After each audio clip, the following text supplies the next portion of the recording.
Hello and welcome to Crowforest Reviews. So I've talked about games in Star Trek before, but I have yet to talk about the original game of Star Trek.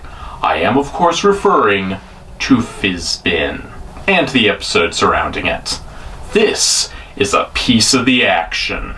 So the episode opens with the Enterprise approaching the planet Sigma Iosha 2. They are soon hailed by someone claiming to be the planet's boss, because, well, 1920s gangster was the quirk of the week. Probably because they were having a sale on gangster costumes at the local Halloween store at the time. So anyway, Kirk, Spock, and McCoy beam down onto the leftover set from West Side Story, the alien planet, and they are naturally surprised at how familiar everything looks. Fascinating. This is like coming home. Home was never like this. Yeah, just like going home. Except this would have been like 300 years ago for you, so how does that line make any sense? It's just like going home! You do realize that you never lived in the prehistoric era, right? Hey, you're supposed to say, home was never like this! But Earth was like this, just a really ass-long time ago. Neither line made any sense. But before they have time to get over just how lazy the set design is, they're captured by gangsters. We were asked to come down here by Mr. Oxmix. They were invited by Xmas? Well, that should have been the first sign of trouble. Xmas is a murderous psychopath. So anyway, the gangsters try to take their new prisoners to see Xmas, and we can immediately see that Xmas is a 20s villain because he's playing pool, and no one but 20s villains ever plays pool.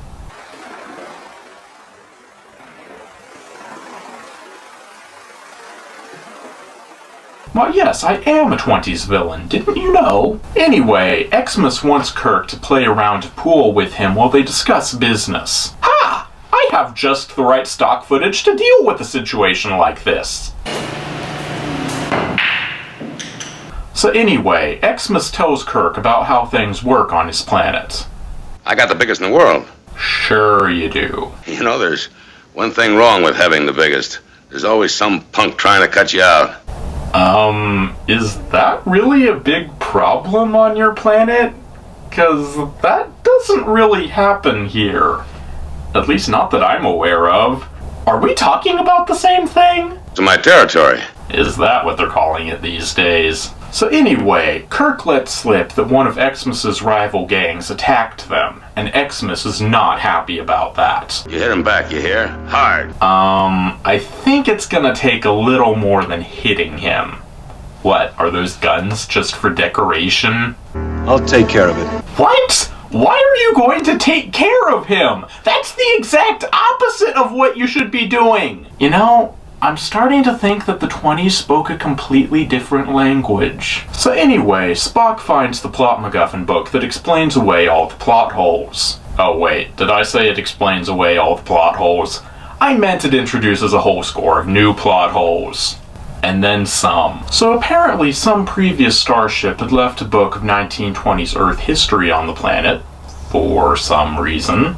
And then, because the entire population of the planet is made up of nothing but complete spazzes, they decided to model their entire civilization around it. It happens. And now they hold the book up as some kind of a holy book, or some shit like that. This makes even less sense than that other planet that modeled itself after Nazi Germany, and then proceeded to reenact the entirety of World War II, up to and including the death of Hitler and the victory of the Allied forces. Okay, no. This makes way more sense than that. Like, a lot more sense. And no, I didn't make that up. That actually happens. This is a weird show. Astonishing. An entire culture based on this. Astonishing! The writers couldn't think of anything better than this. Anyway, Xmas asks Kirk some questions about the Enterprise. You feds must have made a lot of improvements since that other ship came here. He probably got all kinds of fancy heaters up there. Well, our air circulation system is equipped with state-of-the-art heating elements, as is essential for maintaining favorable living temperatures within the cold vastness of space. But that's an oddly specific thing to ask about. You give me all the heaters I need. Enough tools so I can knock off all those punks all at once. Wait, what? There are easier ways to kill people than knocking them upside the head with space heaters. I mean, you have guns! Wait, do you mean guns? Does heaters mean guns? You want us to supply you with arms and assistance so you can carry out an aggression against your neighbors? What aggression? I gotta make some hits. I want you to help me hit them, that's all. Well, why didn't you just say guns then? I know what those are. Even Kirk was confused. I'm gonna give you just 8 hours to give me the things I want. If I don't have those tools by then, I'm gonna call up your ship and have them pick you up in a box. Oh, that's nice. He's gonna let them go. But gift wrap is really unnecessary. Wait, does he mean coffins? Damn, this guy is hard to understand. Hey, boss. This here's a heater. No, this is a heater. That's a phaser. Kalo, take him to the warehouse and put him in a bag. Put him in a bag? What? What? So anyway, Xmas calls the Enterprise to make some demands, and a very confused Scotty answers. I got your captain and his friends down here. You want to see them alive again, you'll send me down 100 of these fancy heaters you got, and some troops to show me how to use them. You understand? I don't know. It's okay to say no. No one understands him. Honestly, I'm impressed that you understood as much as you did. Lieutenant Hadley, check the language banks and find out what a heater is. Finally, someone acknowledged that this guy is not speaking English. Though, on the other hand, they are traveling around in the vastness of space, and they finally encountered a planet where the residents don't speak English, so I guess it was bound to happen eventually.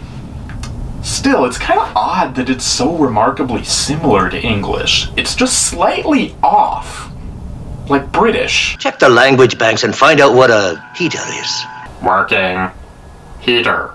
Andorian slang. An idiot who doesn't know the difference between a gun and a heater. So anyway, cut over to Kirk, Spock, and McCoy watching their captors play cards. One book on the gangs of Chicago did all of this. It's amazing. One book did all this? It's absurdly contrived. So anyway, Kirk has an idea on how to distract Xmas, and... could it be? Yes! We have achieved Fizbin! So anyway, Kirk goads the guards into playing Fizbin, a game which he claims is popular on Zeta Antares 3. Because of course it is. Fizbin. Each player gets 6 cards, except for the player on the dealer's right, who gets 7. The second card is turned up, except on Tuesday. Now, what you need now is either a king and a deuce, except at night, of course, when you need a queen and a 4. So Kirk continues to explain the very complicated and ever-changing rules of Fizbin, until he has his captor so thoroughly confused and distracted that he's able to easily knock him out. Which was a little unnecessary, really. I think that guy was down for the count even without the table to the chin. Listening to the rules of Fizbin is enough to melt anyone's brain.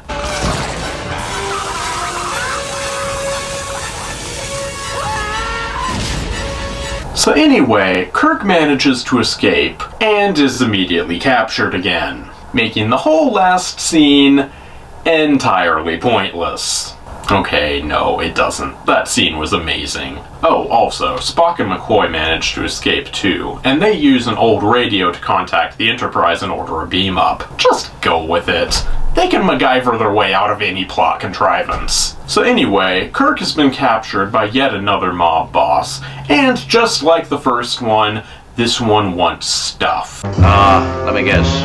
You want heaters, and then you'll want troops to teach them how to use them. Yeah, that's right. I'll need the entire 48th Division to come down here and tell me how to turn this thing on. I will understand how heaters work! So anyway, Kirk refuses the mob boss's offer, and naturally, the boss is not very happy with him.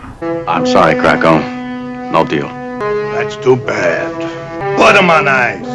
Oh, so they're gonna stick him in a walk-in freezer? Or maybe stand him on top of a giant block of slowly melting ice? Nope! They're going to stick him in a closet. A closet that doesn't even look very cold.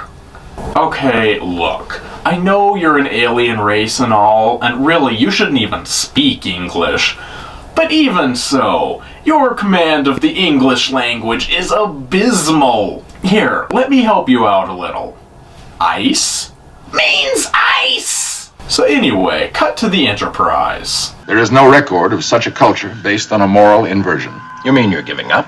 Why no, I am merely pointing out that the plot makes no sense, and the computer agrees with me. So anyway, Xmas calls them. Krackos, put the bag on your captain. Why would he put a bag on our captain? That's exactly what I want to know. Kidnapped him, you dope. Oh, well why didn't you just say so? So Spock agrees to go back down to the planets. We are to save the captain without blatant, forceful interference on this planet, Doctor. We must have the assistance of someone indigenous. We are therefore forced to trust Mr. Oxmax. Hey, wait. I thought his name was Xmas. And now you're telling me that this whole time it's been Chex Mix? I don't know what's real anymore! So anyway, Kirk manages to escape his closet by employing the fakest prisoner sick routine since Blood Rain. Yeah, that bad. Help me! Help me! My companion is gone. I don't know what's become of him. Also, feel free to insert your own Kirk coming out of the closet joke here, but I'm not going to. Because I, like most fans, know that Kirk was never in the closet. See the footnote for full details.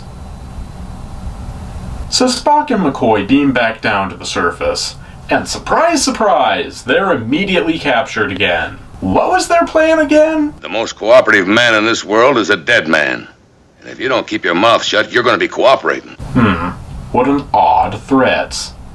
But hey, at least I understood that one, so I'll give it to him. Concise, logical threats made, 1. Convoluted, illogical word salad threats made, 5. So anyway, Kirk comes in to rescue them. You got away from Krakow. You know that ain't easy. Well, it's easy enough when Snap and Pop aren't running interference. Or did you say Craggle, the villain from the Lego movie?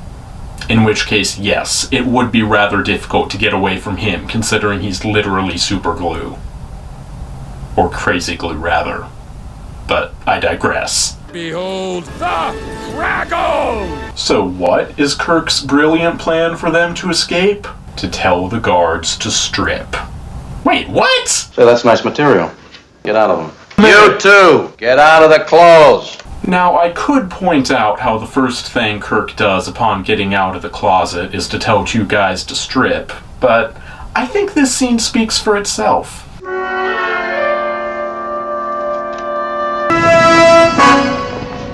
Oh, they were just trading clothes.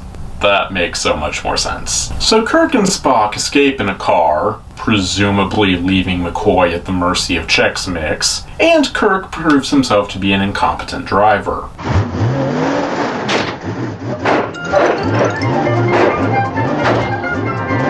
Turn of the millennium technology wasn't a required course at the academy. So anyway, Kirk and Spock stop to talk to a kid because they need an expendable decoy in order to get into the mob boss's house, and they're fresh out of red shirts. Oh, also for this. What's in it for me? What do you want? A piece of the action. And we have a title drop! Because I guess we needed one? So anyway, the kid runs up to the guards and pretends to fall over, giving Spock enough time to get up there and give them the Vulcan nerve pinch. And so Kirk and Spock manage to break into the mob boss's house, and are immediately captured. Again. That's like 5 times in one episode! So anyway, Kirk manages to convince Crackle that the Federation is taking over the planet, for some reason, and then he has Scotty beam Crackle to the Enterprise, for some reason. This last scene is really confusing. You mind your place, mister, or you'll... you'll be wearing concrete galoshes. I assume that was your attempt to emulate the bizarre and nonsensical threats of this society. In which case, good job! That was indeed bizarre and nonsensical. A+. So anyway, Kirk and Spock go back to where McCoy is holding Chex Mix hostage, and Kirk repeats the same sales pitch that he gave to Crackle about how the Federation is taking over the planet. Now listen, sweetheart, the Federation's moving in. We're taking over. You play ball, we'll cut you in for a piece of the pie. You don't, you're out. All the way out, you know what I mean? I didn't get it then, and I still don't get it now. You got Cracker on ice? He's here. Well, how else can you possibly answer something like that? So Kurt gathers all the mob bosses together so they can argue, but it doesn't go very well. So Kurt calls Scotty and has him fire phasers on the planet's surface. They're not dead, just knocked out for a while. Wow! That's not remotely how ship's phasers work. Since when has there been a stun setting on those? Though, technically this is the original series, so anything that came out later contradicting this would technically be an error. So, I guess it's canon! This is how ship's phasers work. But oh well, who cares about minor details like that? It works, and that's all that matters. So anyway, the mob bosses are all impressed by the phaser demonstration, and so they all agree to whatever Kirk's plan was, and everything's fine. Somehow. You know, I'm saying somehow a lot in this episode. So that was a piece of the action. How was it? Well, that was good standard original series cheesy fun, but with nothing really to set it above the average episode, except of course for Fizbin. Fizbin pushes this episode into the legendary status. So if you're in the mood for some good old campy fun, any episode will do, really. But if you're in the mood for an absolutely insane card game that will melt your brain, then this is the episode for you. Well, that's all for now. Until next time, here's your kid-friendly clip of the day.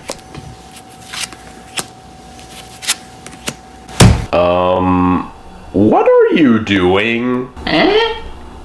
Oh, why I'm playing Fizbin, of course. What? Yes, Fizbin. You know, the popular game from Zeta and Terrace 3.